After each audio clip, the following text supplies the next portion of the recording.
going to go back to the beginning. As I'm talking, I'm going to start to share what I've been living and what my parents have been taking time for me to come to know, to giving me an explanation. And my father was one of those key persons that was taking the time to do that. But, when you think about at home and looking at your parents being your primary care providers, it's a challenge at times because of our being influenced in the contact with that outside world, that our life at home starts to become altered. So I was asking my parents to explain to me how they were able to cope with all that kind of outside external pressure. When I was younger, I wouldn't ask those kinds of questions. We weren't yet my life experience. But as I got older, I started to become curious about how they were going to school and how they were where were they picking up their knowledge from? Because I was told that they didn't go to school. They went to school, but what school experience was a tragic life experience. So when they went home to speak with their parents focused in on the sadness that occurred there. So that's not a good place if that's what that center is subjecting you to.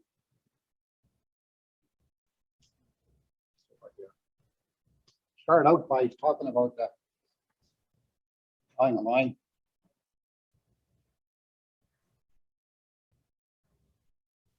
And in our language, this is what we come to see and place.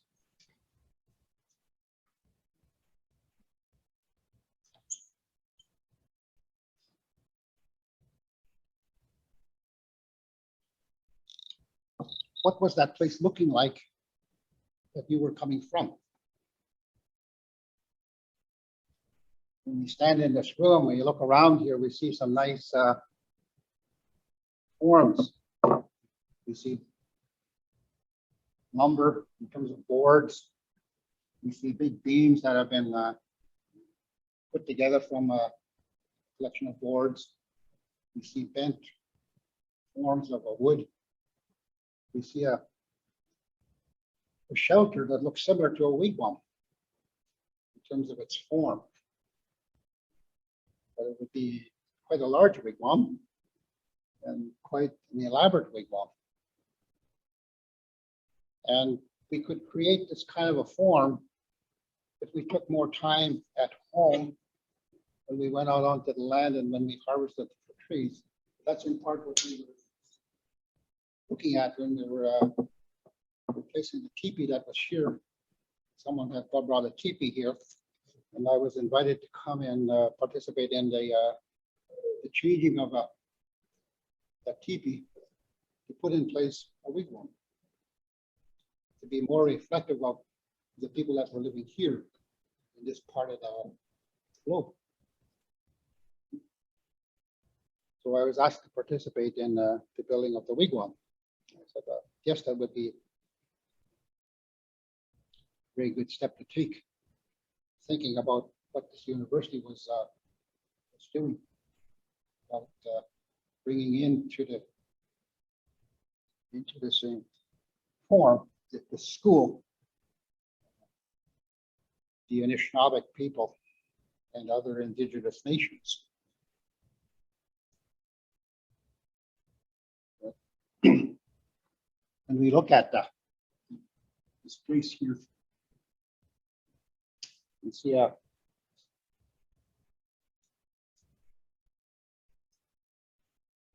that kind of a experience. See, Abenoji is the birth of the child. So we come from someplace and we step over a boundary and come into this world of our physical experience.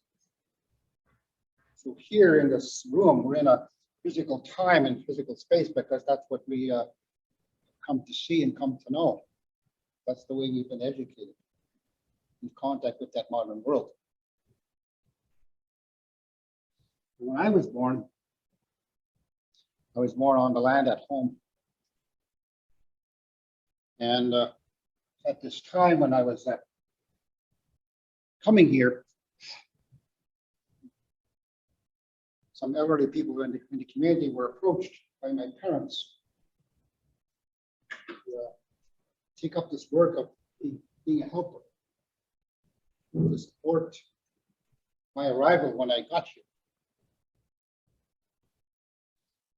So we're coming from this place here, an unknown. That's what the first part of this word is capturing. That is telling me that there's a spirit.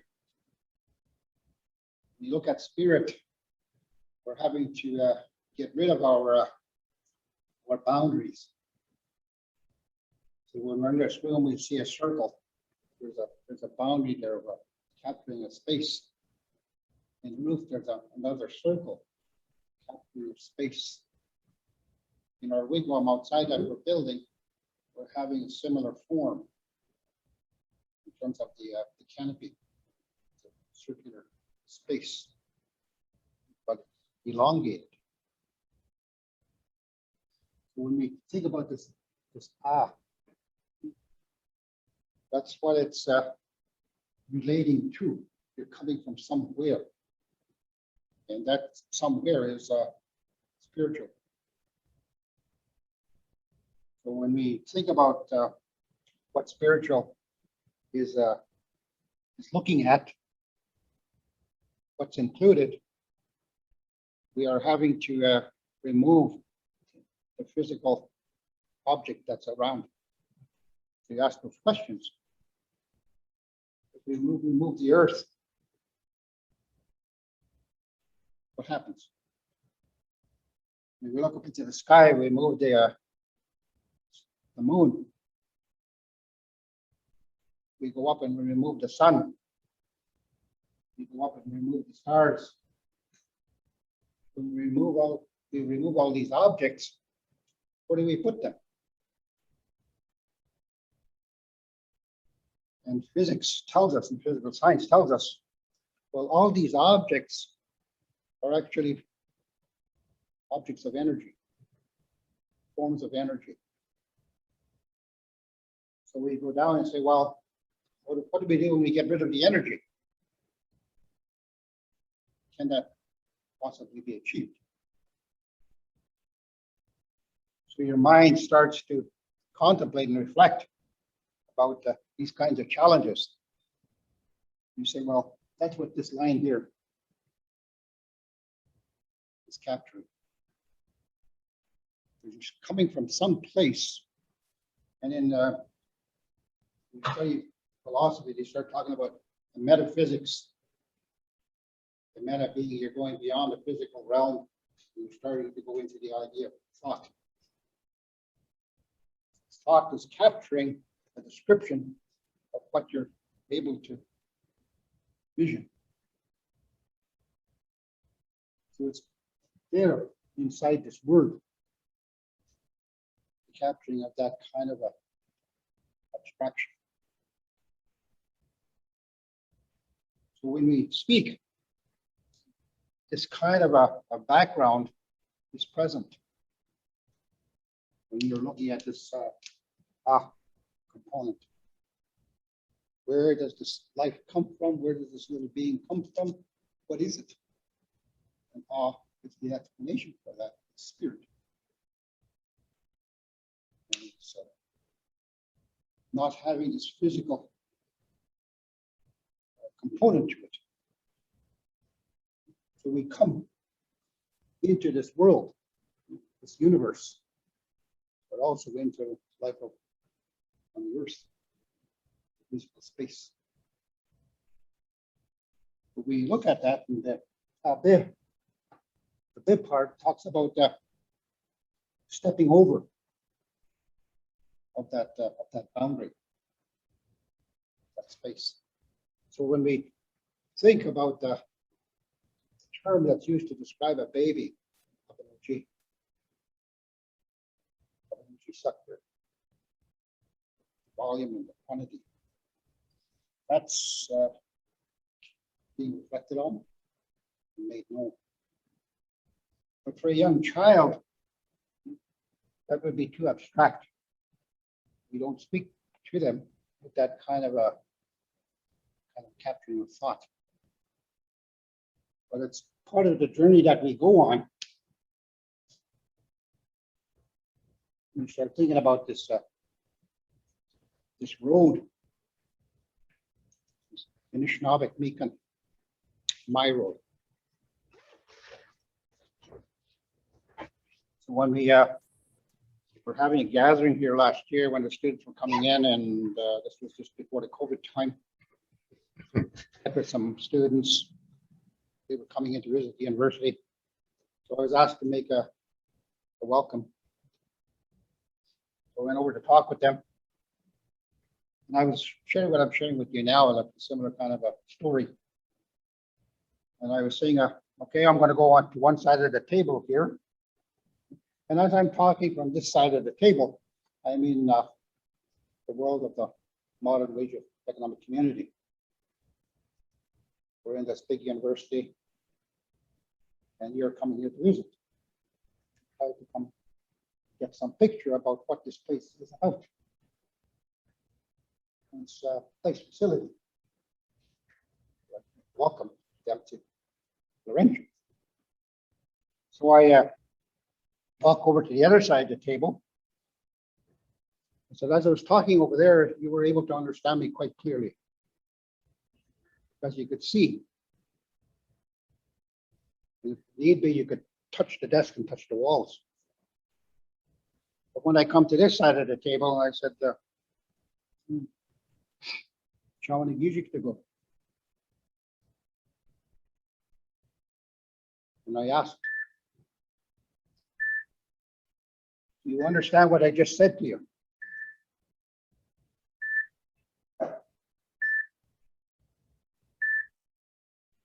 Why not? This side, speaking English, you're able to relate. When I step to the other side, Petahtegoose, suddenly you're not able to relate, because the sounds coming out from my mouth, you haven't learned what those sounds are expressing. So there's language there that's important for us to come to see and think about. So we say, well, to come into my world, you're going to have to learn that Anishinaabe. When learning, there's a component which goes with this.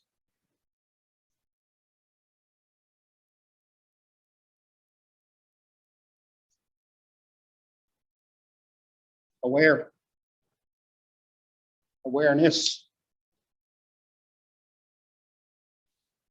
So here, as I'm talking, I'm trying to explain this world of difference that I'm in.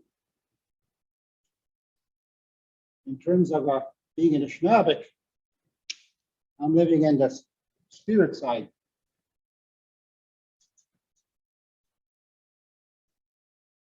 of what that place is like that I've come from. And I remain in that space. Even though I've come into this world and stepped over this physical boundary to come into the world that I'm able to see with my physical eyes. But in my mind, inside the language, I'm still in that space. And that's how the language is structured. Keep you in that realm. So being in that realm, it's like in here when we turn on the light. We turn off the light goes away. Turn on the light comes. Almost instant.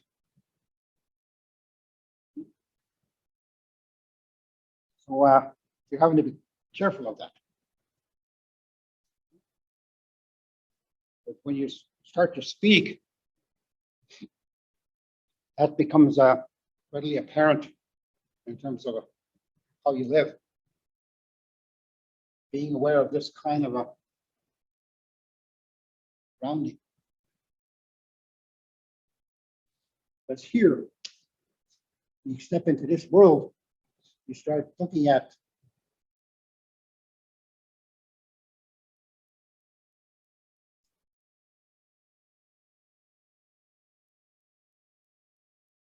circles and squares, triangles. You start becoming aware of that physical world. But though it's having shape, it's still of that other capacity. So as we talk, again, we're going through this kind of an experience of having to look at this boundary, but being in a world that we're trying to come to know through the discussion within the language, which is showing us that. So as we move up in down that road, the O part. The O part relates to what you are. And we're described as being a sacred spirit. Always described sacredness. There's a pureness, there's an innocence about who you are, that O is captured. So when looking at this word, Abanoji, those are components, okay, which are captured in the, when you say that, Abanoji. It's an abstract realm that the word captures. It's used to describe the birth of the child. This other part, J, that's movement and sound. So when we think of an Oji, the way my mother and father described, so what's your purpose? What are you about? One is an investigation, because as I arrived here, even though I've come from a place where everything already is present, but when I've come into this world here, it's like an unknown. Suddenly my ability to provide for my own care is removed. And we take this, start to draw that out.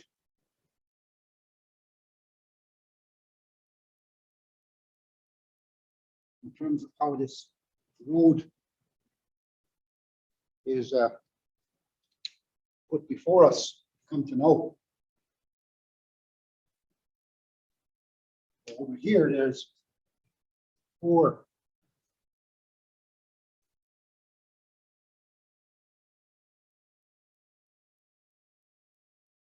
4 tracks.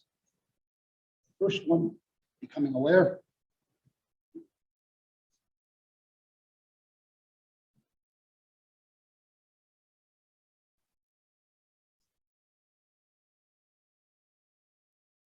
The second one comes to you pick up. Picking up is like going into kindergarten and learning the alphabet. Why is that so important? But your brain is having this ability to remember. So what we're doing in that early year of school, kindergarten, pre-kindergarten, even at home, being nurtured by mom and dad, I'm hearing sound. And sound comes to be associated with objects around. So when I was working with some children, and I had a little stone, like an object, I said, okay, here, when I say stone, I pick that one up. I ask, what is that? You all say, stone, little stone. But it's good, yes, you're absolutely right. That's what I picked up. Can you please tell me what that is when you speak in a Anishinaabe? And again, there was silence because they hadn't heard our language. They didn't know how to describe it in Anishinaabe thought. So I picked that little stone up and I put it on my hand and said, the sound I'm going to make is going to tell you what that is now. So I said, sin. You hear the sound of sin being associated with that little object, that stone. So they look at it. And you remember that sin is a little stone. But when you say a sin, the first part of that word, again, speaks about the presence of a spirit. And inside there, so that's what is picked up when you say stone. A little stone. The spirit component or the life component of it is not indicated. But when you say initial sin in Anishinaabe, it is there. It's part of what the word is. It's captured. You're reminded that that little stone is having this capacity of being without boundary. Spiritual. It's come here. It's placed here. Living with it. There's a component of it which is without boundary. So the parents would say, that part of this without boundary is what you're having to come to really come to know and appreciate. When speaking, we capture these ideas in the kinds of diagrams that have been put onto those birch bark scrolls. So the language will help you to understand what those birch bark scrolls are saying. But you also need to sit with some people that understand the stories and can share with you what those pictures are capturing. That's the part where my parents became important and they were able to share with me. And through time, I began to understand that my parents were well educated because they were able to give me this kind of a detailed explanation. So I asked them, where did you go to school? The idea of a school in the way that we see it today wasn't the same. So they couldn't really describe the idea of going to school. But they were talking about you have to come to learn. That's the journey that you're living, coming to understand and know. So as we go down there, we have this kind of a model to talk about the life part. There's another component to that one, which talks about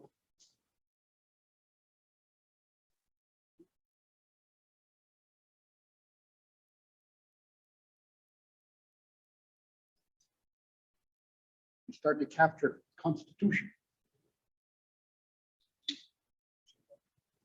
Did we have a constitution? Yes, we did. How do we describe constitution? We start looking at the concept in Kitchenok and Galen. Here, get shit, saying there's nothing higher, there's nothing more important, there's nothing really there that we can turn to that's going to better explain.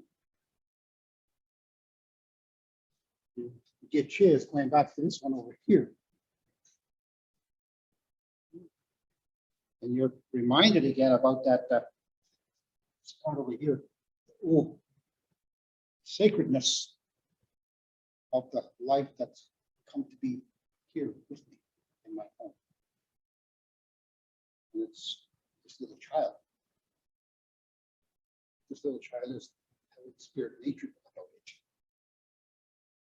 So I'm happy to be mindful of that spirit, sacred, it's pure, it's innocent, and I'm happy to be the care provider. So what am I going to show this child during the time that it's going to be living with me in my home? So in my model, I go to look at the idea of epistemology.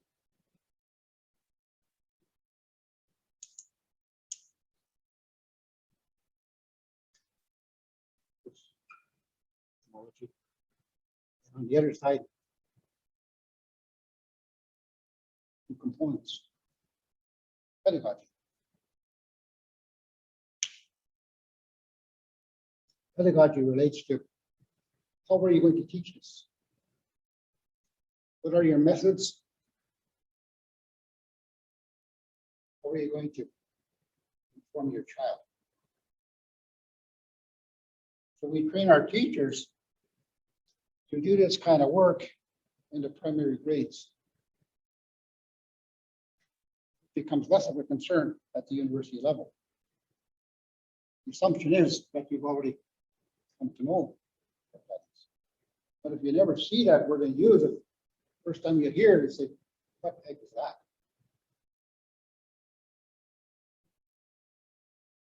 But in our world, we're quite aware of this component. How are you going to teach? So my parents, and this is what you see being written about today in the modern literature, is the self-help profession. There's one book that I just come through, except a couple of them. One of them was hang on to your children, hold on to your children. I read through that one and said, oh, it's not finished habit in here. If they don't see it, they don't know it. There's a lot of psychology in there that we're actually carrying inside of our models.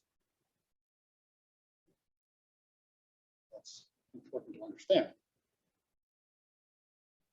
Because here, in this first circle,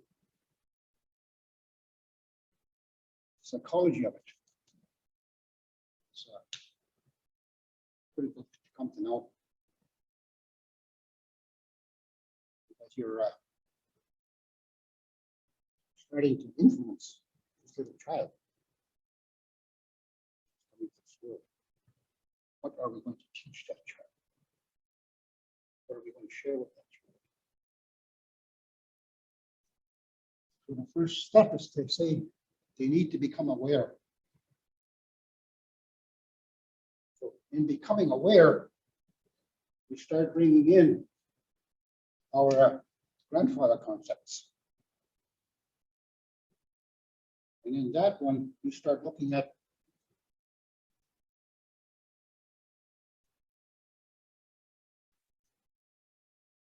honesty.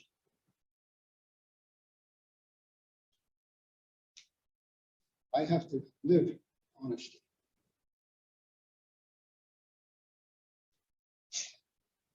And in that textbook, hold on to your children. That's it.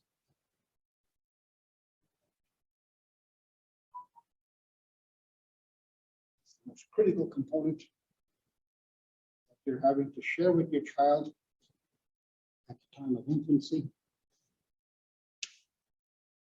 They're putting in issues around time.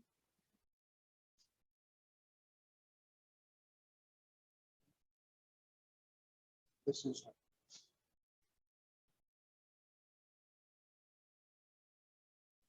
that first step, 6 to 7 years. So they're telling you the child is having to be provided with this type of care. How do you treat that child? So in those first 6 years, that's what that awareness is all about. So during that time, picking up this trail of being honest, you don't lie to your child. If you lie, this one is going to understand. The place that you have come from is there. So with our children, we're having to be very mindful of our behavior. So I'm wanting them to learn about this quality of being honest. So those children in being nurtured at home have to live that. And that's what that book, Hold On to Your Children, is speaking about. And if we lie, then we're starting to set them up for a confrontation.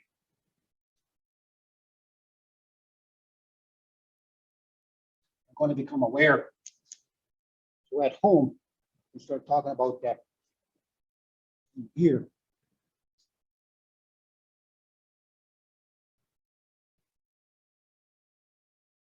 The idea of siblings, having family. And there's a need. You start thinking about them as individuals. What am I showing them? What am I sharing with them? What are they learning? So inside, going back, I'm having to think about two components.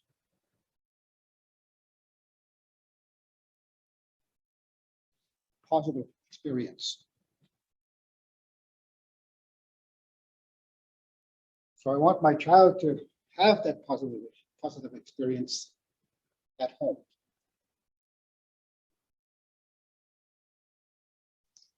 Because this positive experience is going back to them. They are being nurtured by that experience, by that life. So what's happening in the modern world?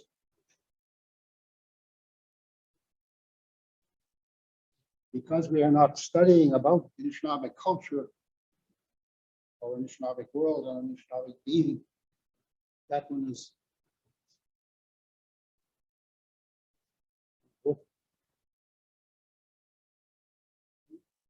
we start talking about some of their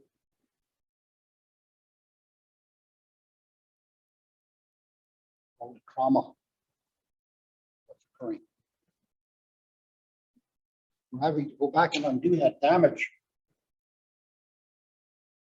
That's why the old people say, go back to your ancestral roots. Go back to those guides. Learn how to pick them up and carry them. Learn to know what they are.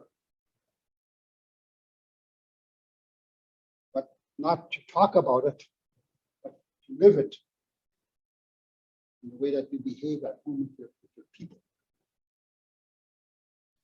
So the first one in there is to be honest. So you look at that wheel. That one is what you focus on. When we pick up our pipe, pick up our eagle feather, pick up our tobacco, pick up our shisha gun, pick up our medicine. That is core. What I'm going to do in the way that I relate with them. I have to be honest with them.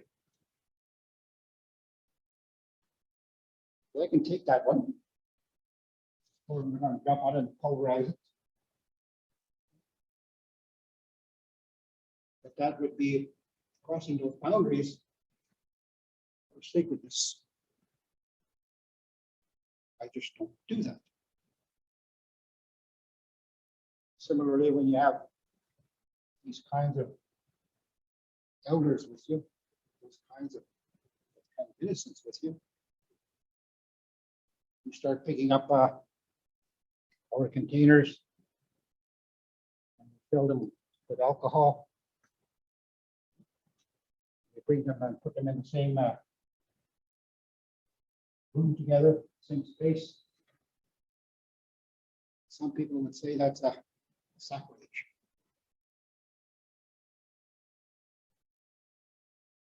You do not bring that alcohol, liquor, and all those other medicines which are out there into the same space as that pipe. And you see that kind of behavior at those ceremonies. Some people will question, have you touched alcohol? You want to see whether or not you're honest.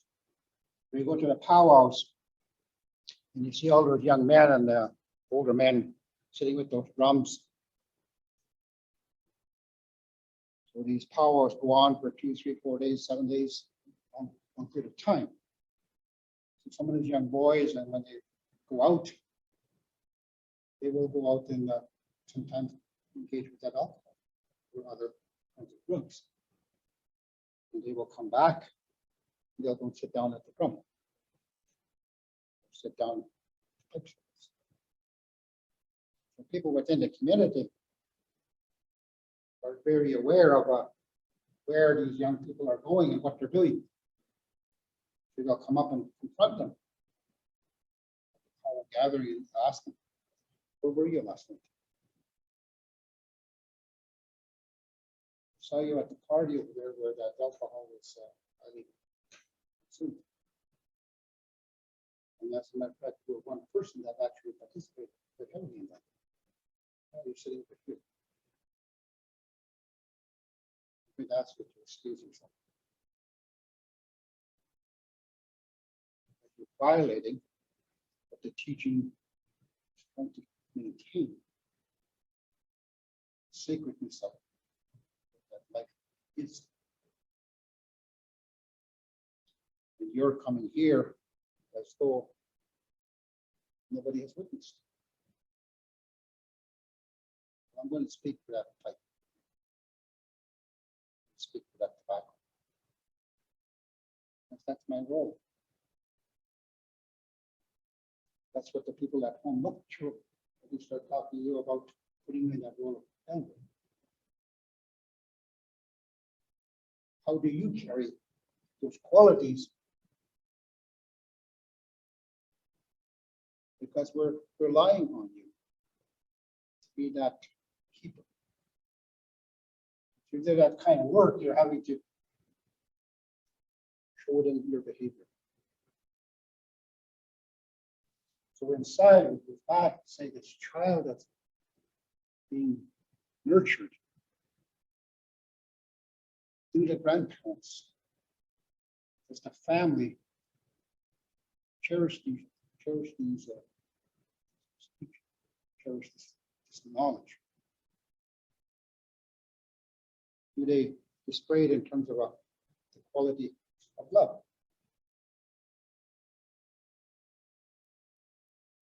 So as we're going down there, the first one is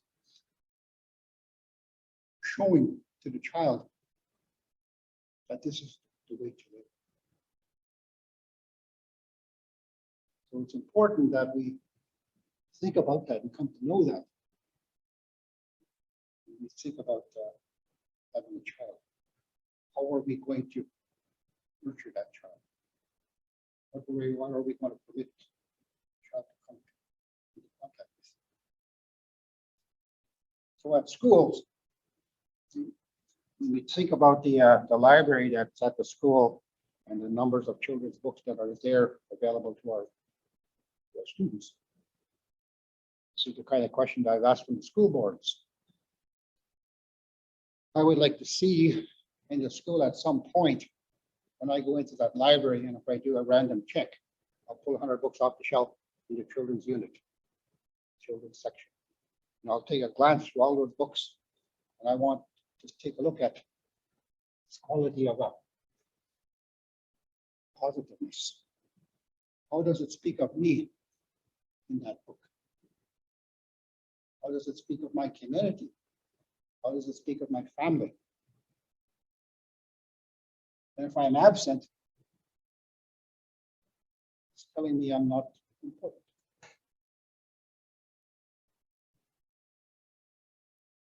That's a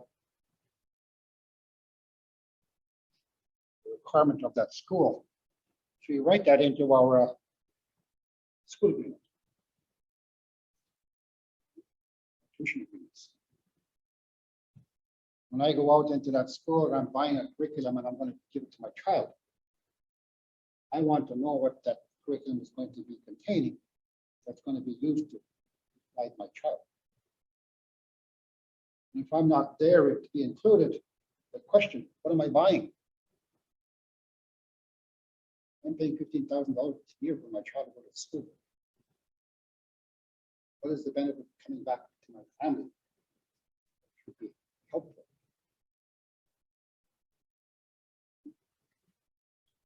So our educators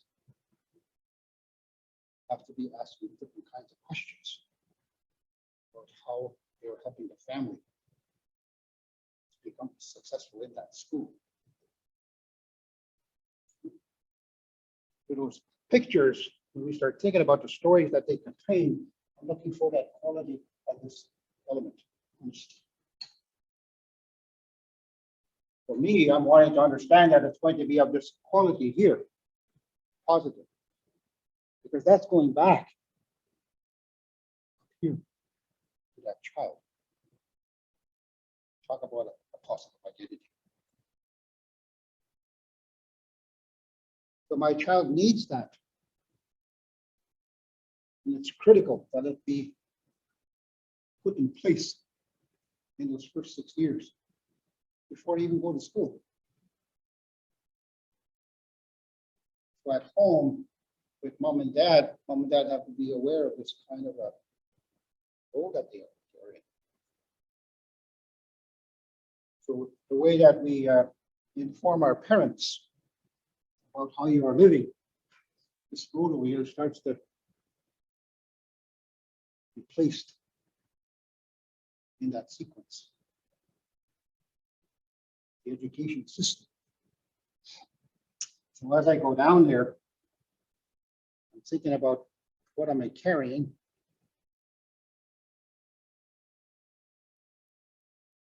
On the positive side, and the one that goes off, the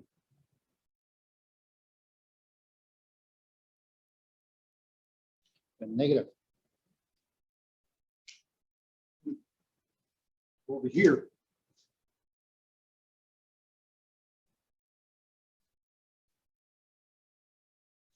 starting to think about ideas of deviation. What is pulling me away?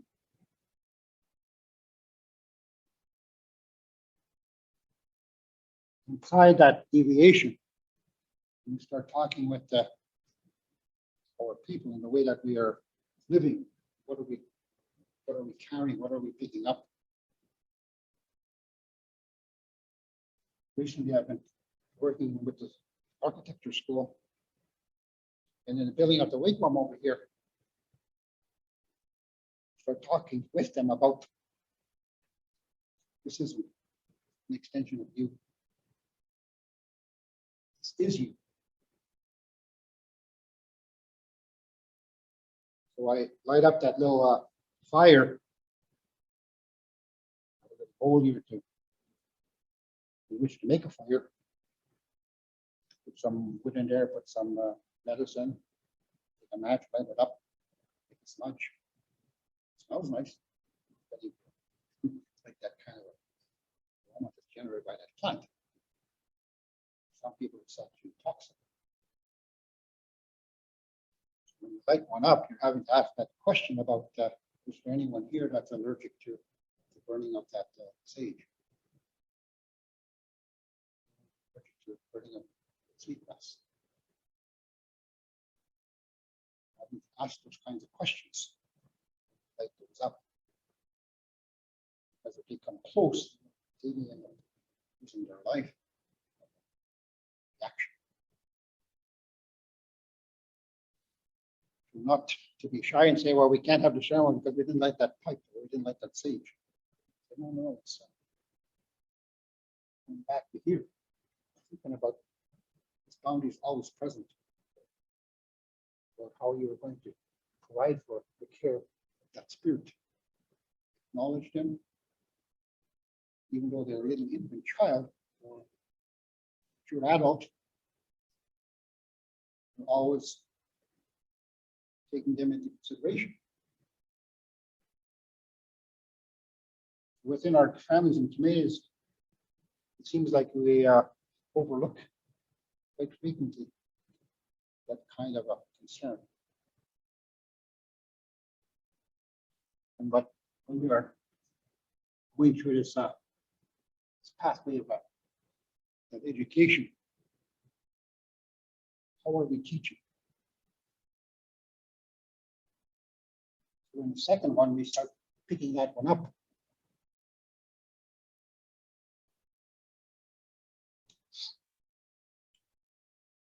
We start looking at the curriculum of the school. That's one of the first 6 years. Go down. Start picking up, learn the alphabet, learn the numbers. Tests to see whether or not you understand concepts. Can you spell cat for me? Can you spell downtown for me? I can write cat, but I can't write downtown. It says something about development.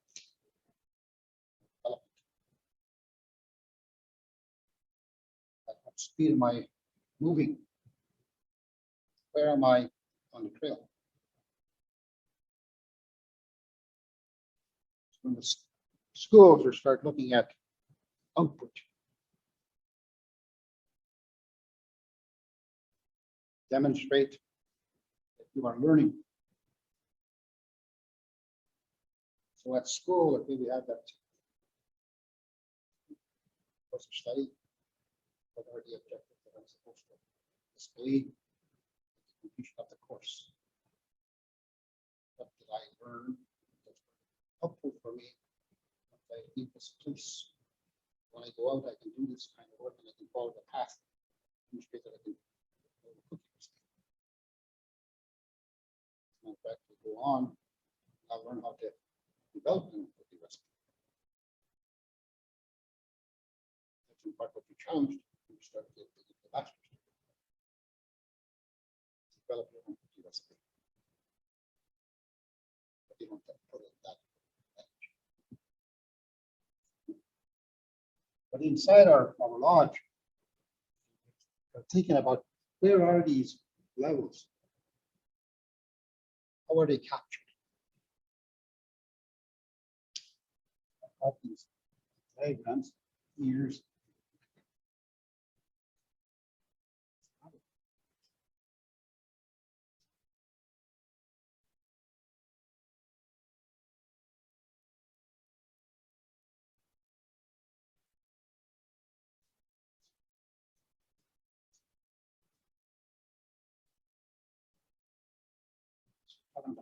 Fires.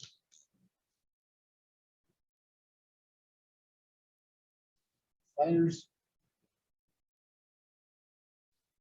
First one, we're talking about prophecies in relationship to what these fires are. Okay, the first fire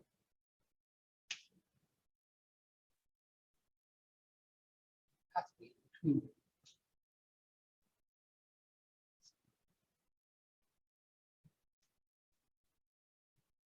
That one has gone out.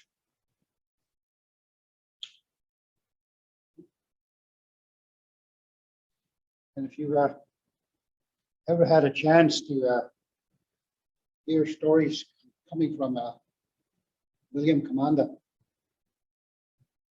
William Commanda was Algonquin, living up on the northwest side of the city of Ottawa. Came from that territory. Way back in 1980 timeframe, I took my son with me to go and visit with him. Because I knew he was keeping those belts, the beaded belts we call wampum belts. He was holding on to the one we call 7-fire belt. And listening to him, sitting down with him, speaking with him, put that belt on the table, allowed my son to pick it up and touch it and look at it. Asked him about some of the story that's inside that belt. And that belt, which carries 7 images of a fire. First portion of that belt starts shading in it. The boundary in between the first one and the second one, he says, that's unexplained. I didn't put that there. We don't know how it got there. But that one is representing the fire of the Petahtegoose people. And what happened with the Petahtegoose people? They became extinct. Extinct to the globe. Population. Nation. They were hunted. Fish legs were put on their heads. Get rid of them. After the last one,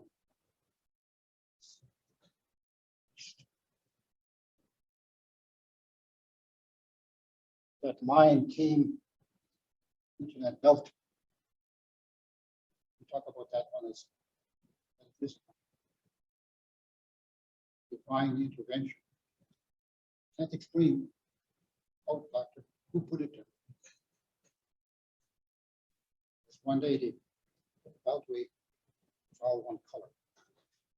Another way out, suddenly there's a shading over that one fire. That's what William Commanda shared about his being the person that's responsible for keeping of that belt.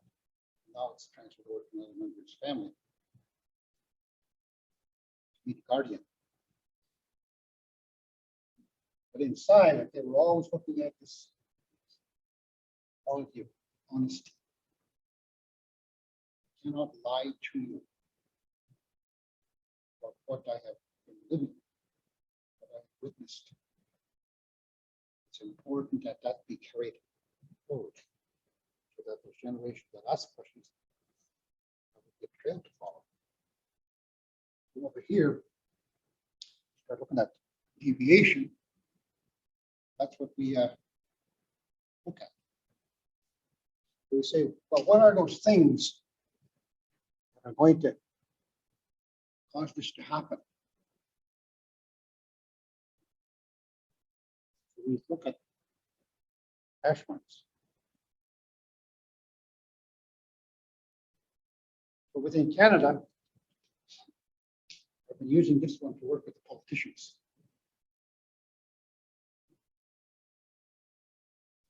We have our core wheel, our Constitution.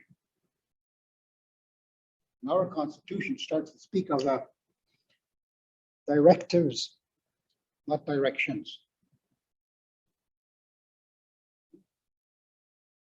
And today we're wanting to think more about the directions, and it seems like we're running down that road very quickly.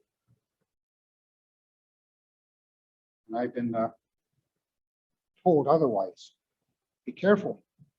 This is what Peter Roches was speaking about when he came here to show us these birch bark scrolls that were being kept by our people.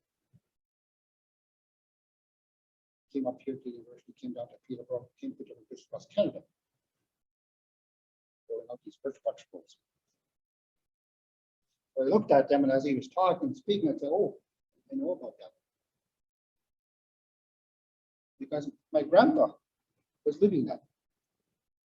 My father was living that. This is what we saw at home in our family. So today, I'm able to speak about them because it has been my life as an individual. That's where I went to school. When people ask, where did you go to school? I say, oh, I went to an economic school. Working with our education people. Talking about the taking control of education. Why is it important that that step be taken? It has much to do with fighting for your own care. You don't leave it to someone else and depend on someone else to do that work. That's your responsibility. Don't let someone else take it from you because someone else made changes. And the changes that are made may not be healthy for your family or community. So in these circles here, that's what you're learning about. You pick up the second one over here, you say,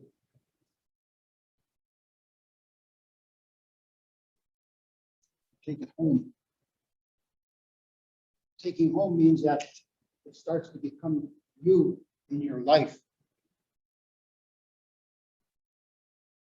Pickup time here.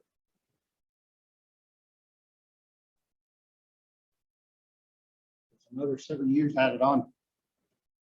Start to, this is the puberty age.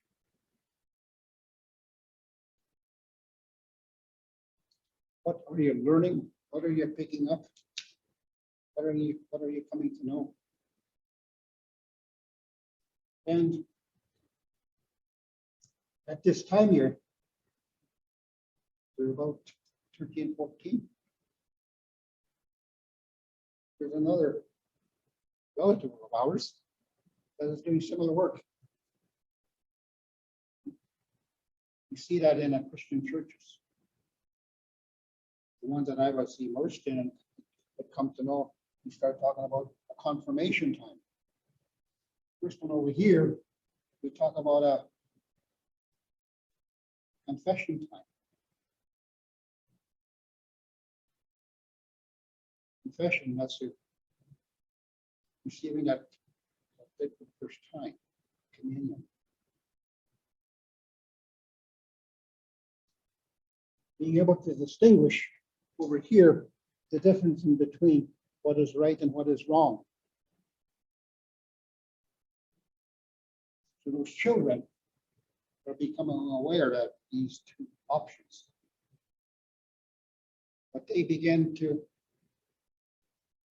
understand what it's about. What happens at this time that we see in the psychology books about what's occurring here? Stages of development in psychology books.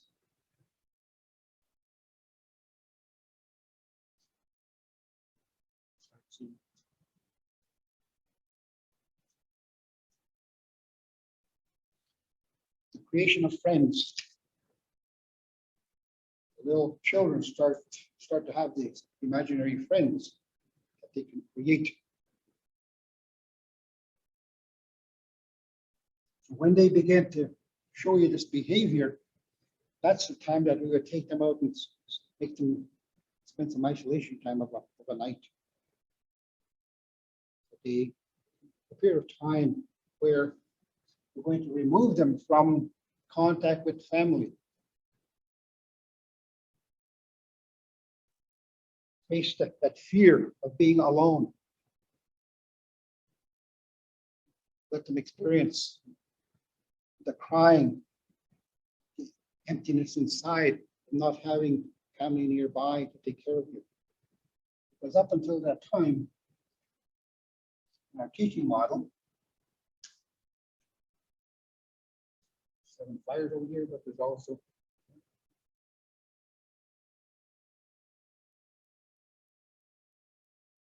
stages in life. Okay.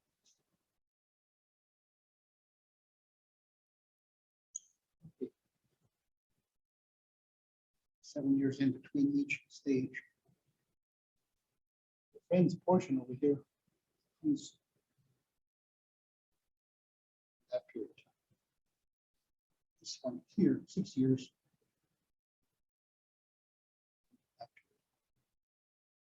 But there's changes physically occurring in your body at these critical times. First one is your imaginary friends. That's when the psychology starts talking about separation from parents, separation from mom. The child is aware that they're alone.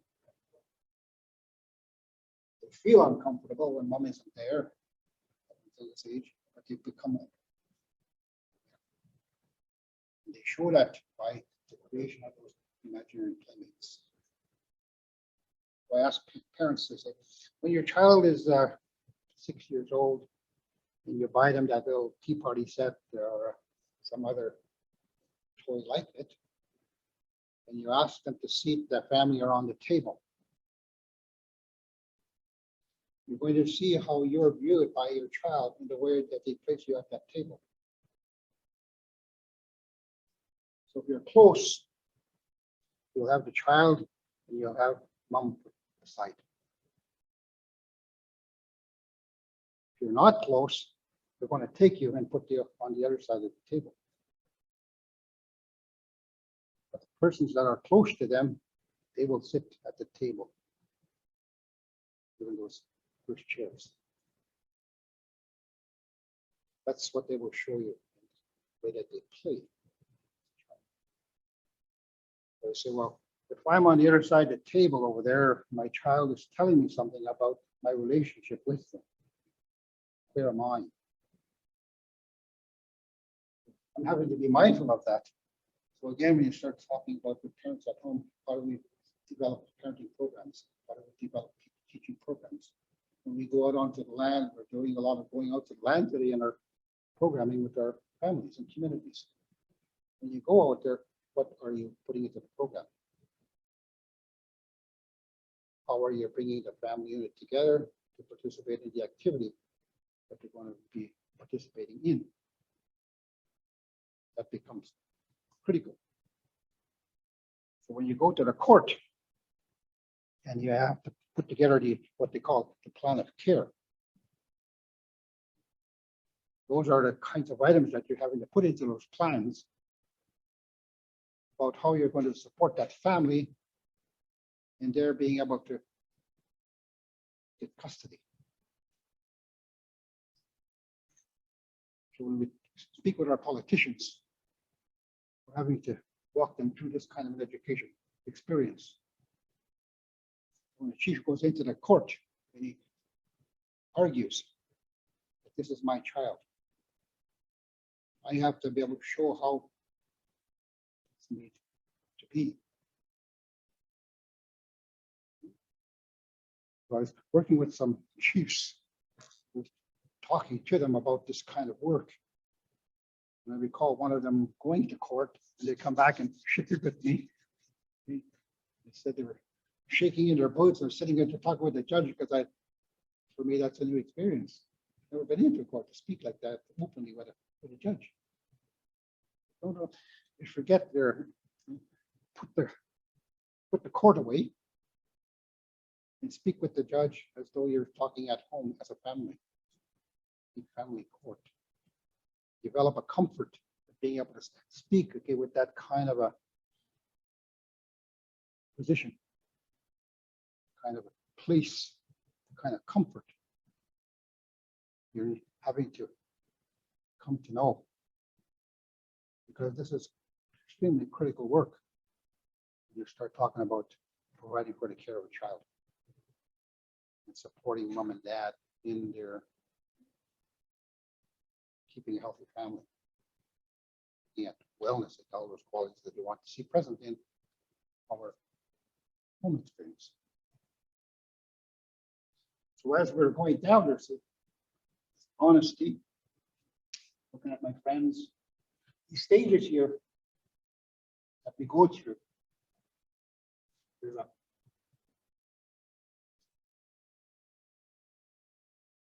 fasting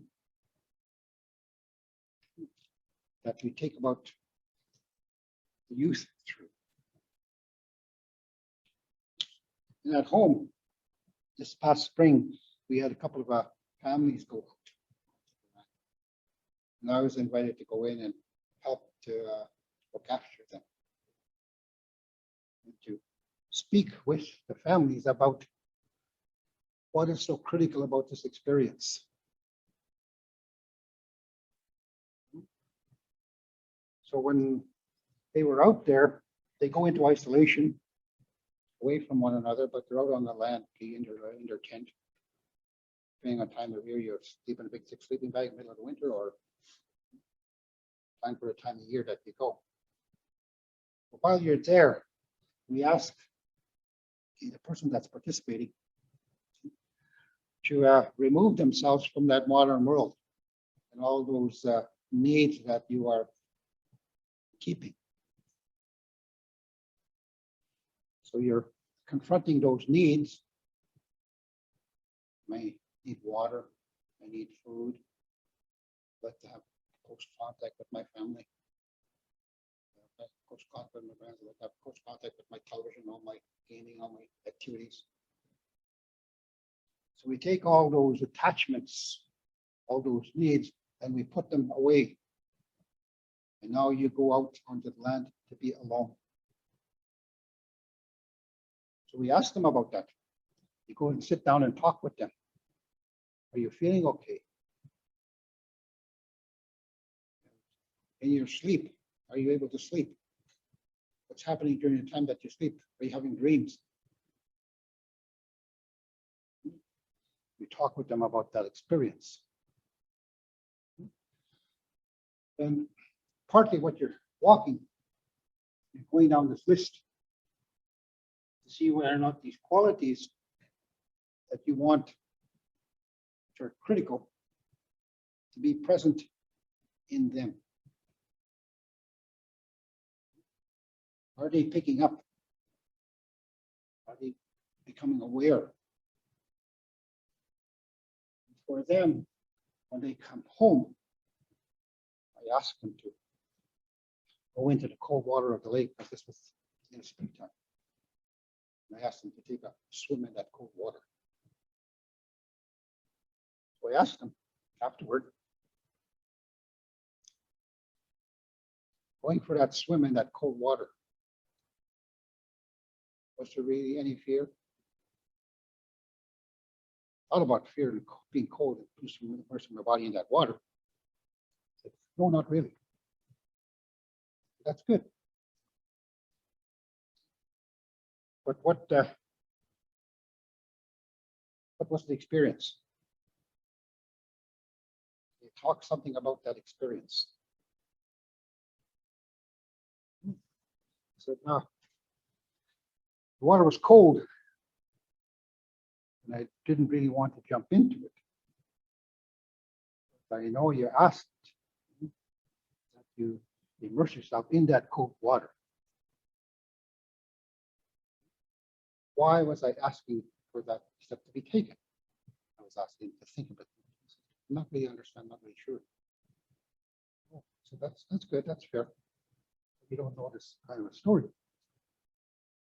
Was that what we're doing here is checking on these, the presence of them at their stage in life. And we're taking them back over here to this boundary. But the world that you are living in, we want you to experience the shift. What is that shift? Can you describe what it's like as an experience? It's hard, difficult to explain. Well, what I'm asking you, go back.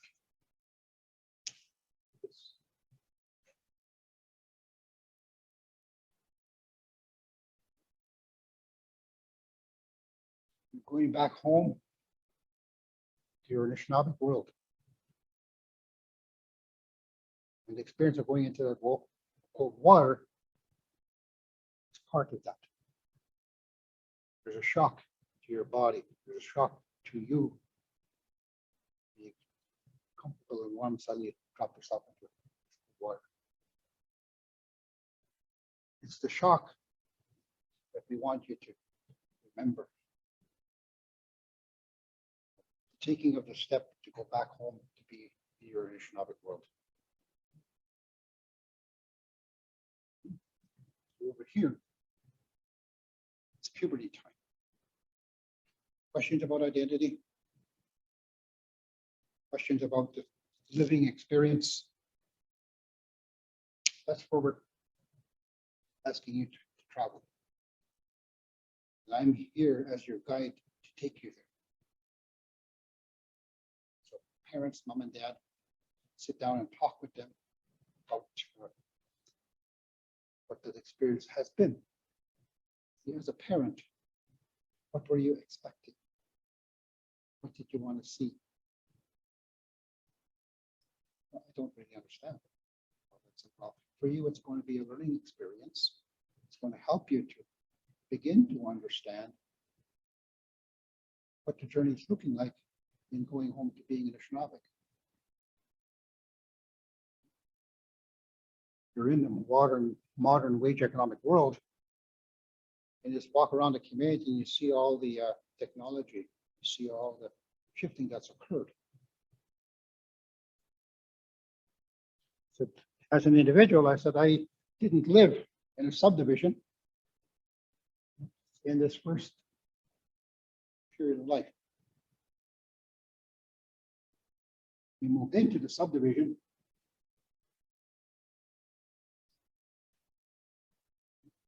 back in the 1960s time. Before that, we were living in our individual homes, but separated from one another as family groupings. In those family groupings, you were more in contact with the world that you were carrying. And it was easier for you to carry inside a family that was together out on the land. It was helping you to maintain connection with what that world is about. Suddenly we're shifting. We move from that kind of a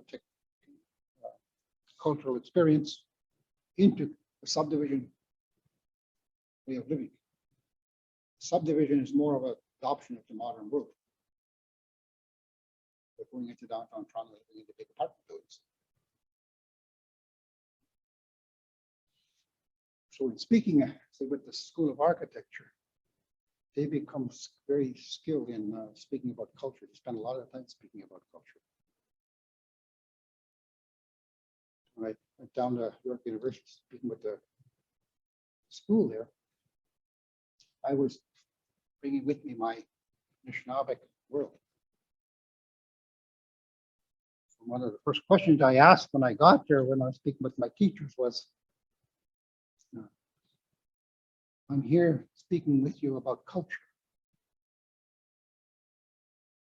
But I've been looking at this term culture, reading the literature, background of where it has come from, when the word was first coined. So I know that I'm sitting here, there's a mix of professionals, economists, psychologists, doctors, different kinds of backgrounds. Before I can really talk with you, I'm needing to have some kind of a definition coming from you as a group. What are the elements of what culture is? And it should be a common acceptance by you of what that's looking like. So they came up with 5 components. They looked at belief, they looked at value, they looked at social fabric, they looked at language, and they looked at technology. Sometimes you don't include 3. You take out technology and you take out family. Value and belief would be primary components. That's how it's lived. That's how it's talked about in the books of archaeology and anthropology. So we go back there and have a discussion with them and say, okay, now that you've come to a common experience, a common look, I can begin to talk with you about those different components. Explain to you that I'm living from the Anishinaabe world. And it was Mr. John Page, one of my professors. I used to sit down and have a lot of meetings with him. And he would say to me, Art, you're not going to find here at this school what you're searching for. I understand that.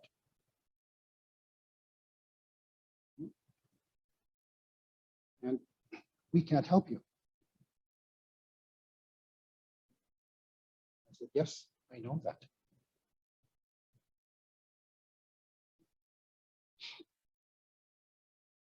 So, but I'm a, what do you call, vehicle of change. That's important. Because when we think, it's boundary.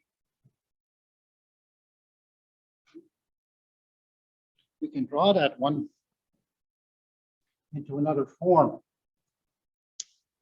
And these pathways, start drawing them and say, well, this one is English, this one is French, this one is German, this one is Russian.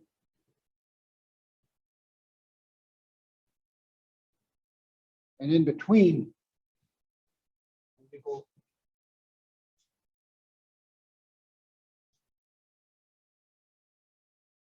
what's the vehicle?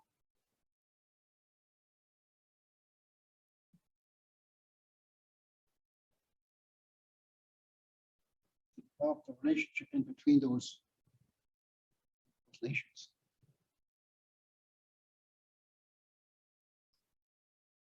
Culture is there. What is the mechanism that's used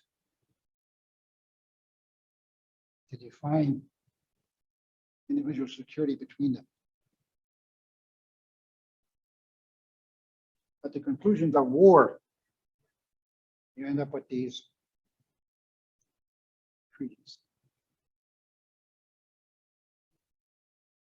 Treaty is the international mechanism for setting up living arrangement that's going to take place between the two as they move on into future. So for us, when we take a look at Charter of Rights and Freedoms within Canada, I asked a question from the students at the architecture school. Even at home, I asked family and our people. And in our remembering days of the residential schools, which component is missing in that charter when it talks about freedoms?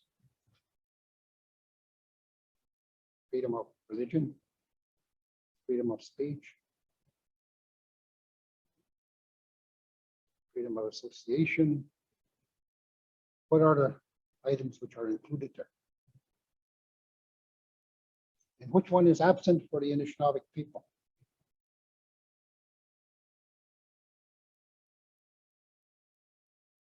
So going back to Constitution.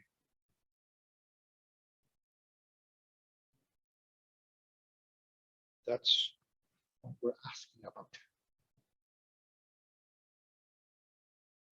So we say, okay, the one that's missing is treaty.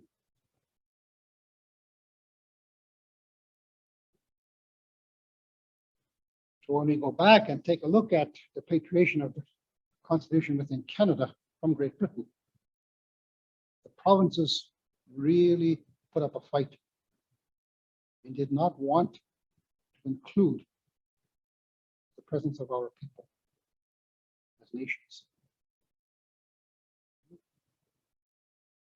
So they put a term in there, Section 35. The word speaks about existing. The existing rights. What are they? And they leave it to you to prove what those existing rights are. You go back to that list. I was having my chats with my professor about culture. What are the components? Language is in that list. It becomes critical. So when we were going to the United Nations, 2012 and 2017,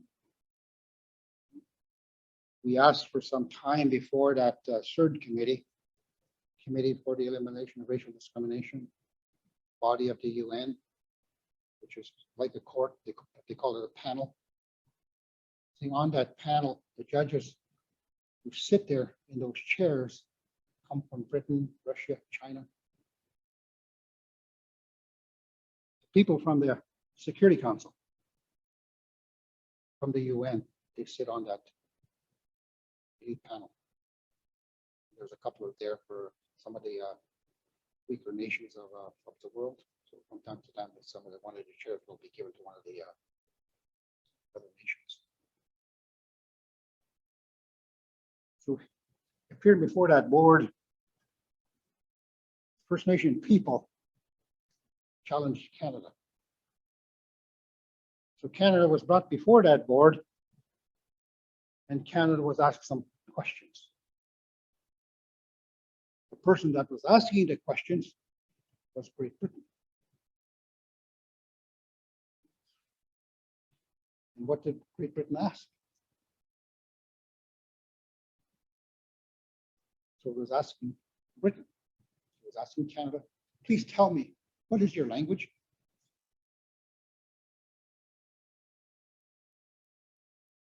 Please don't tell me English, because that's the language of England, Great Britain. Please don't say French, because that's the language of France. Please tell me, what is your language as a nation? The truth is, Canada has no language. So they asked another question.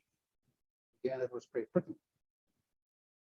Please, Canada, show us the documents how you got to get title of the land.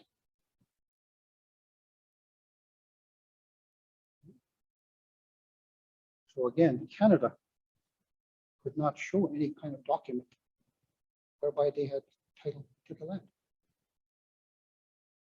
The best they could come up with was a treaty with the First Nation.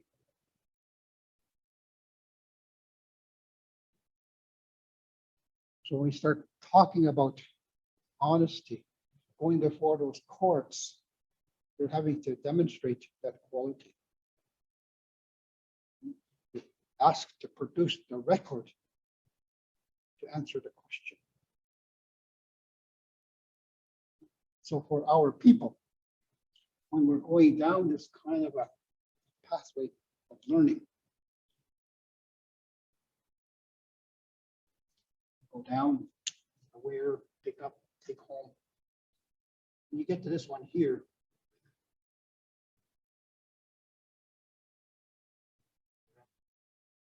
master's level, you get to step over that phase of life, phase of learning. This one over here is about adaptation. Adaptation is you're going beyond.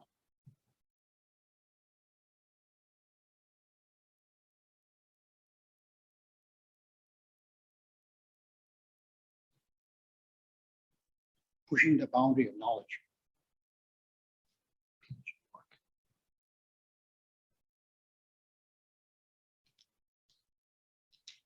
So to get here, we first got to go through those stages.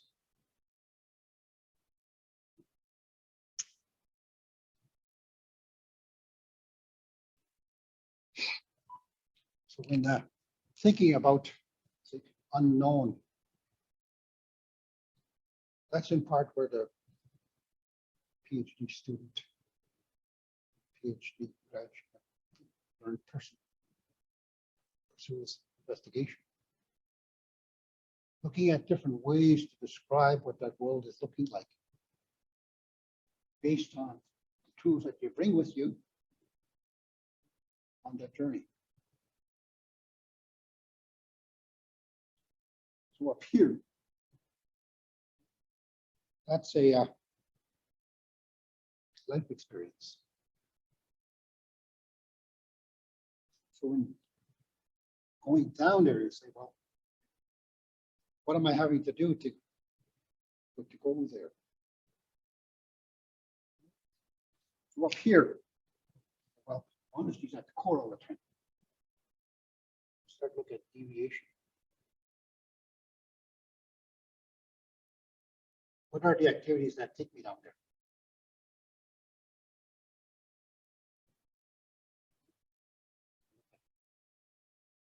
Constitution. What does the law, the highest law of the land, enable you to do?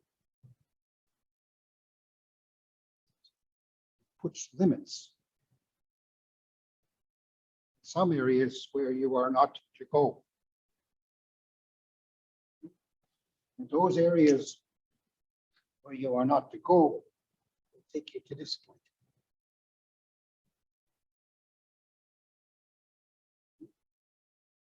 So we speak of the Charter of Rights. We start talking about racism. Racism is something that is just not acceptable in the world. It's been put into Constitution, sadly. We say it's not to go there. That's what our Constitution is describing. It's illegal to be put in the Constitution. Deviation, look at Constitution. The outcomes from that one. Look at the law. every single law that has been coming from the province of Ontario or the government of Canada. We take a look at those listings and we ask the question, does it undermine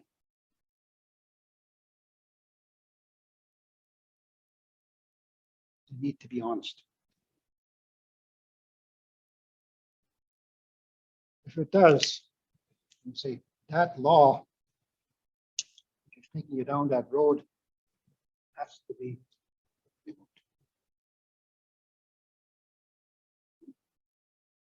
Other activity that's gone down that road, law,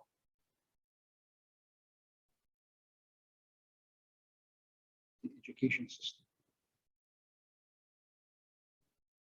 What is the education system providing? So inside, we're going down and say, oh,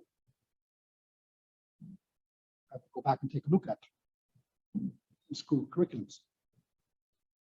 I have to go look at the school programming. What is being presented to my children? Because what we want to see is what we look at in our Constitution. In our Constitution, we have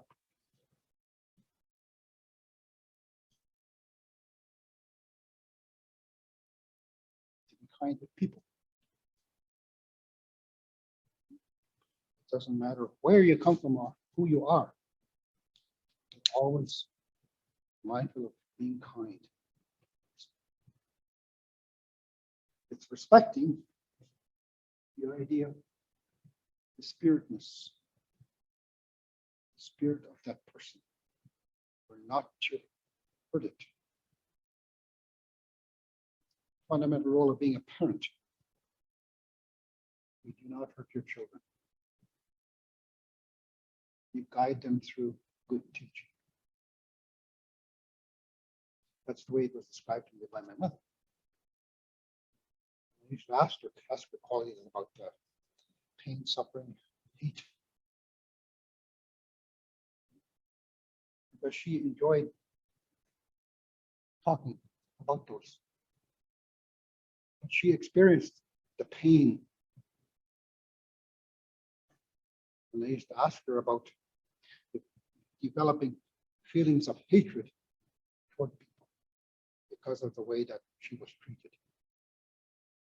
And without hesitation, she said, no. And I asked her, how can you not hate when you've been treated so badly? And her reply was, I can't teach you. I'm filled with hate.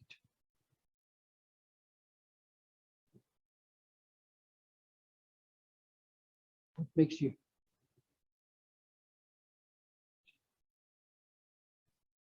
be like that?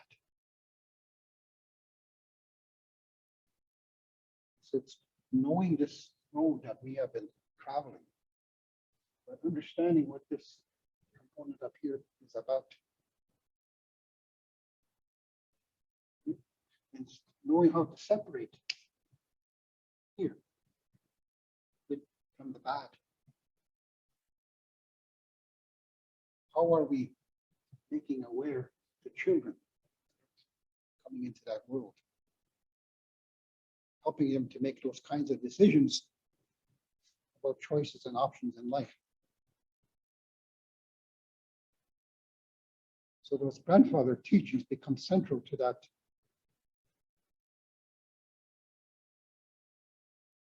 For us, it's our law.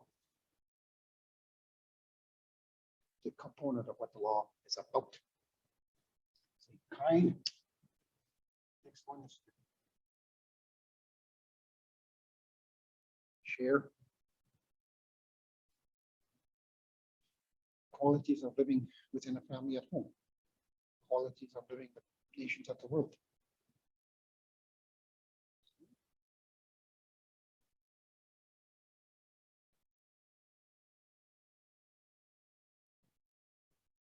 care?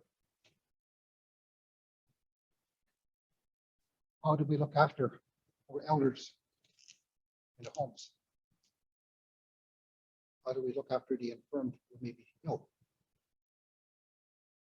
How do we reach out to them to say that nobody gets left behind? Those ones become core to what you are living.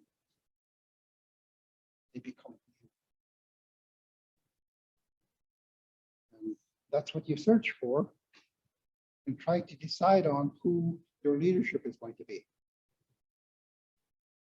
Are they exhibiting those qualities in the way that they live as a person? Are those qualities important for them?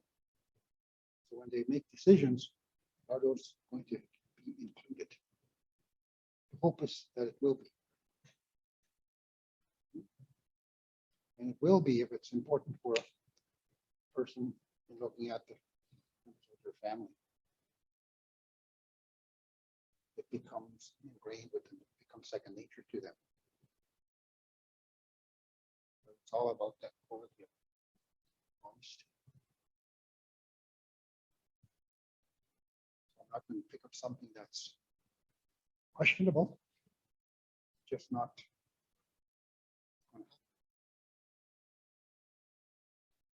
I think here, the next one over there is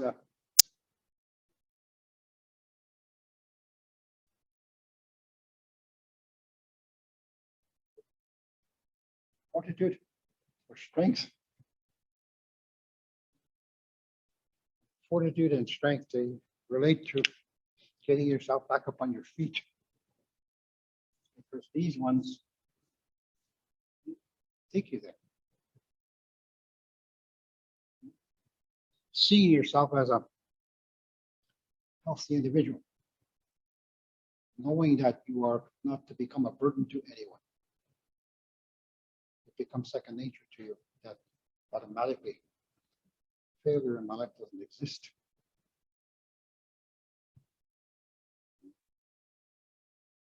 I look at failure not as failure, but more there's challenge that's going to come. And I have to be prepared to face whatever challenge arises.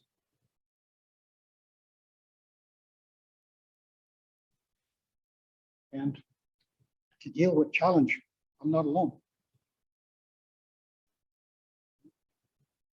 That's why I have Council of Elders.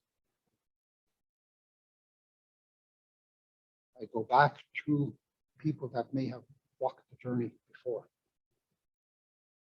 So I ask them and I present them with the questions. What can we do? And they'll give me potentially options of choice which can be made. And it's for me to decide which option I'm going to try. Which is going to get me over the hump of challenge. So in our guide inside of our models, these pathways and these timeframes are what we are looking at within the community. But we're not looking at them at specific numbers. We're talking about the outcome of what I want to see present in the person. And it's exhibited in the behavior. So when we take a look at those evaluation tools, the ones which are abstract and you use terminology to describe continuums, where are you on the continuum in terms of what the item is that's being considered? Right. Remember going into industry, going into commercial sites in Toronto as part of a student group. We talk about a preliminary scan. When you walk in to a school, the university, primary school, you ask What are the pictures looking like that are on the wall? Again, it's like going into that library and asking pictures about stories in the books. So when I look at that wall of pictures that are around in the institutions and facilities where I'm visiting, do I see anything there that's a reflection of me? Or is expressed in a way which is positive? If I don't see anything there, then there's some indication about how that facility considers me.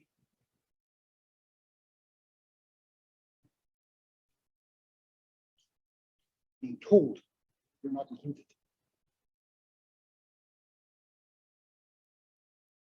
I'm reminded of that. So when I go back and sit with the politicians, I talk about the change that's needing to occur. Because that outcome that I'm seeing has to shift.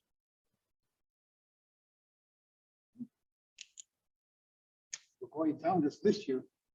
I become aware I start to pick up a take home and I begin to adopt.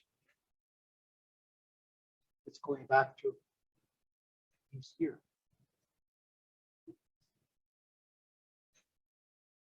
And a budget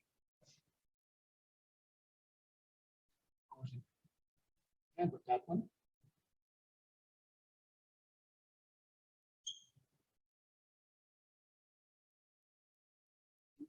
Epistemology. The knowledge that you are creating. What is it?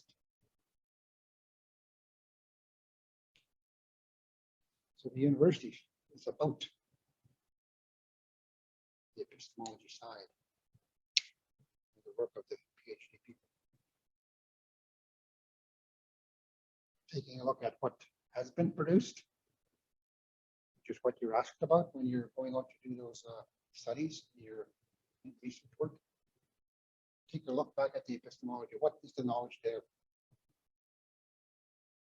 What's being pursued now in terms of different studies?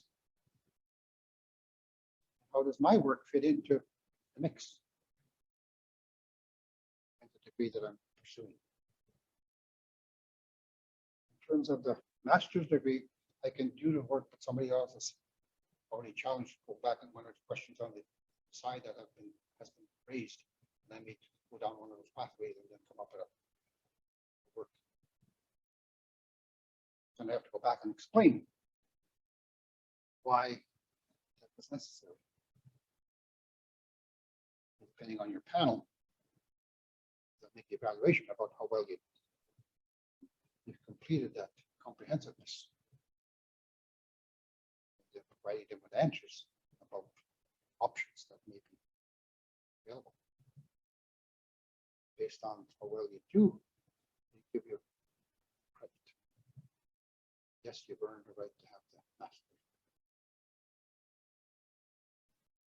PhD level, it goes a bit higher because now you've got to prove that the thought that you have come up with in terms of your output is new.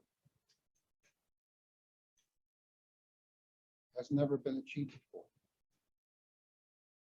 That's what you're come up with. Way of looking. So inside it goes back again, not honestly participates in there, and looking at the evaluation. Because the output, I'm wanting to take a look at how it's going to contribute to the well-being of the people. If something is dangerous, I want it to be noted that it's of that quality. And I'm having to be extremely cautious about how I work with it. But if it's positive, I say, great, it's my work easier. Especially when I start taking it back home to become part of the community and life of the people. In here, This one is guided, and these are guided by groups.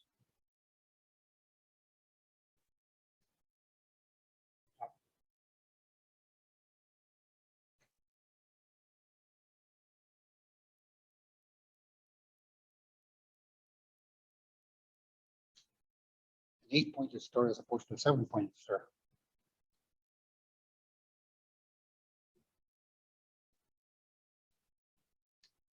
I take my pipe and I look at the rise of the sun.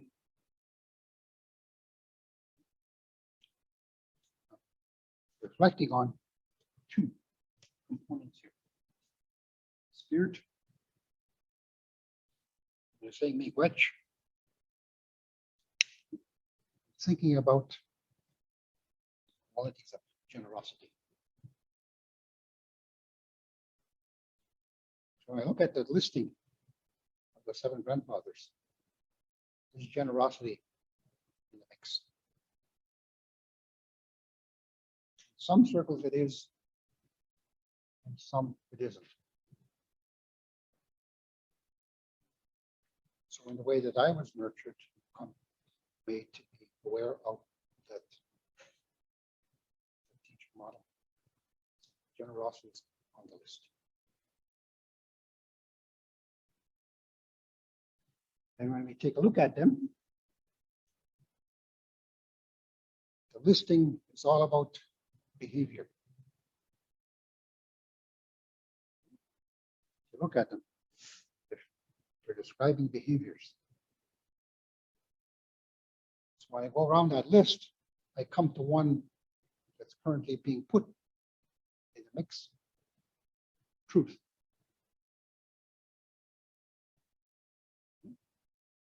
Truth is fact. It's not a behavior. So in my world, the way that I was trained, I take truth out. Because I'm not going to change the physical world. And I ask people, challenge, if you can change the rainbow in the sky, I will follow you.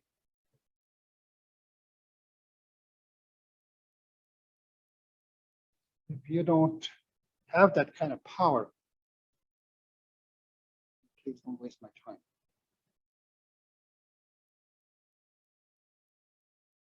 I'm going to continue to follow the grandfather teachings in the way that it was presented to me by my home.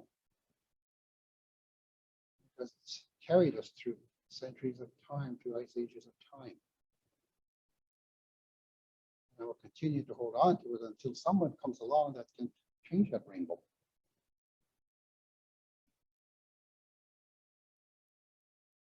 So inside we start thinking about, say, this aspect of the honesty component.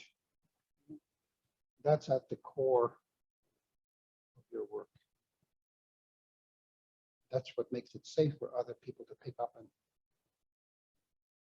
take home, which is what you want it to see with you. Take it home with you. It's not going to cause any pain, misery of any kind. It's going to help you.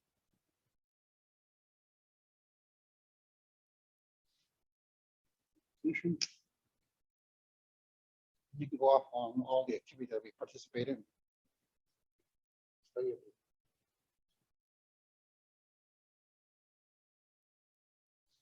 books, the literature which is put there, movies,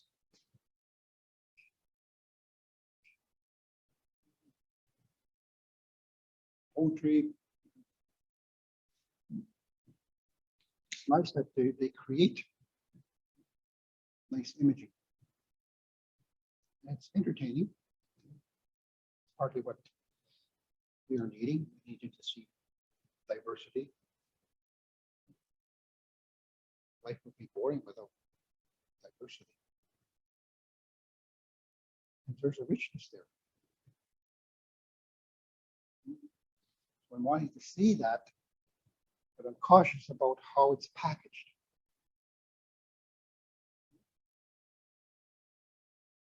This is where my parents would say, especially my mom, be careful about what you take home. What are you going to bring to your family?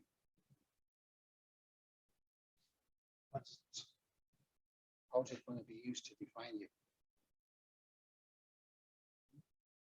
So those pieces, that's used to reference that as good teaching, bad teaching. What's occurring now is too much bad teaching. Packaging of information that's being presented to our children is causing a lot of disturbance. You see it in the deviation of the behavior of the children.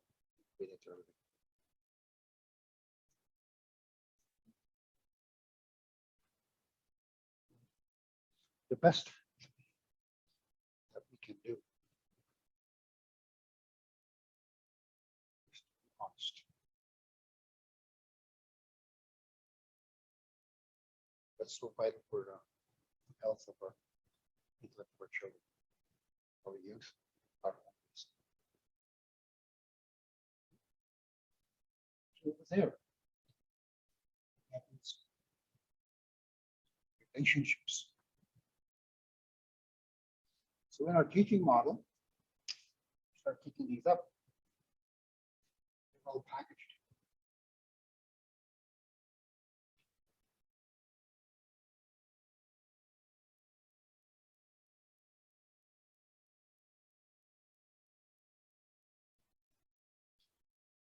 Men's road, gender is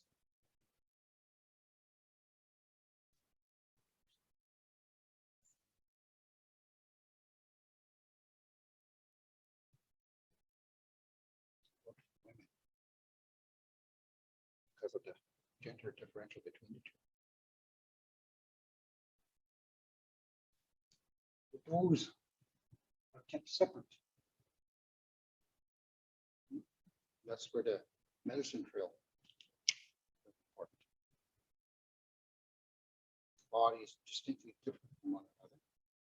So, well, that's to be left with the women to deal with that difference. I can't speak to it because I'm not home. But we have the in the lodges these kinds of groupings where people can go. For our communities, these pathways here are not clear now because that's what's been disrupted by colonization. We're trying to bring them back into presence. It's going to take some time. But we need those good teachers to emerge. So all the students are up here at the school. Try to support you the best way that we can so that you're able to be successful. When I was an education counselor, I used to tell my students, you focus on your work, let me worry about the money. I'll get the money so that you can stay at school. That's my job. If you have to pay double rent because one of your classmates have to leave school early for some odd reason, we'll pay that double rent so that you don't have to worry about being kicked out and finding yourself on the street. So that's how we have to treat. If you've got the budget in place to do that, it becomes much more easy. But quite often we know that this is coming from some experience. In earlier years, it was easier to make those kinds of decisions. But now with decreasing funding being an issue, it becomes more difficult to make those kinds of commitments to our students. So our students were having to find alternative revenue. So we look at the pathway on this side over here is in between those agreements that are being made, which relate to components of the treaties. What are those elements? How were they protected by our grandfathers I'm participating in some of those kinds of activities as an individual at home with the community, part of the council. So last night I presented a letter that was known by our people. And the elders of the community, they'd have these luncheons, they'd have these little picnics, and they'd bring out this letter. They were bringing it out so often that the letters started to become tattered and torn, and the writing on this document began to erase. The writing just was not able to sustain that use. But one of the young women at home that was taking a typing course was asked to make a copy. So that young woman made a copy, and I took that copy and I distributed it among students. And I asked them, when I distributed to them that kind of a document, if you've got some time, try to find out where the original is being kept. And I recently found out by an elderly grandma who's been pursuing that path of trying to find out where.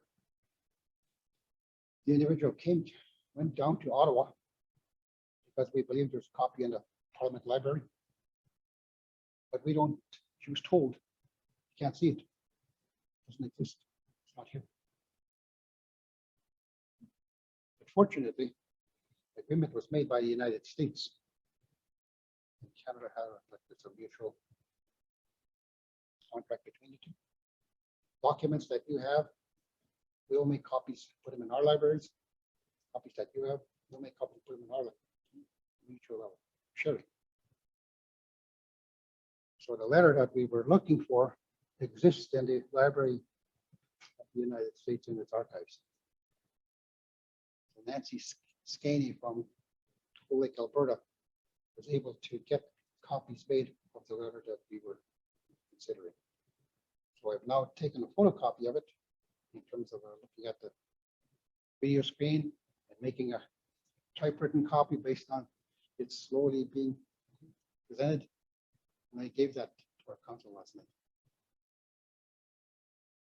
So we're now going to go out and visit with Scaney and then go down to the US archives to confirm the authenticity of the document. Because it was written by Queen Victoria. And it answers some questions about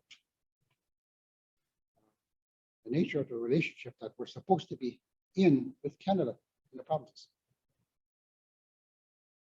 So we're now in a court case. In that court case, speaking about the content of what this letter is containing. So we're going to take that one out. With our community, we're going back to court. Revisit history of our community and the relationship we're having with Canada.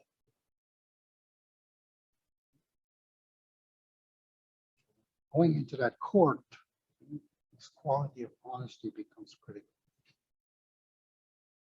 And that word existing that's in the treaty, not in the treaty, but the Constitution, that's where the document is going to be used. Handwritten letter by Queen Victoria, speaking to our chief as a king.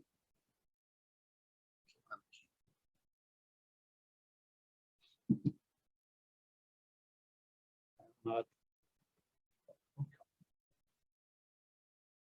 but in the document it says generation to generation, as long as there's an Indian born in the country, that Indian is my child.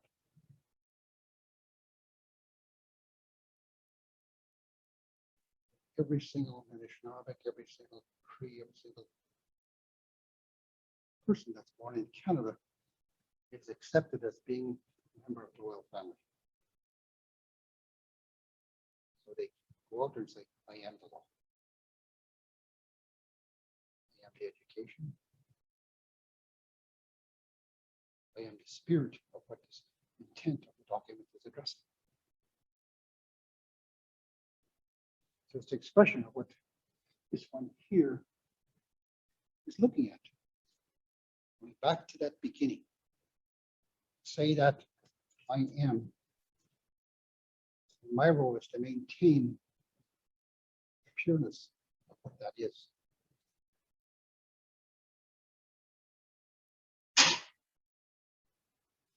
We're drawing this diagram here. We want to erase. These are existing in the skulls that we are speaking about. And the one that I placed over here, that's the medicine lodge. Sweat lodge. When you make that sweat lodge, you're using 8 poles. Those 8 poles are about those other teachings. Build that lodge where here these beams are reflections of those qualities. They are those qualities. We want to contain them and make them a part of who we are as people. So it is honestly complete. That's what it is. So I don't know what time it is. It's pretty close to. No, I'm sorry. I didn't look at my watch there, but I want to thank you. Yeah. But the next time I'm gathering, to take this home, you reflect on it. If you come back for the next session, I'm going to be talking about one of the other qualities.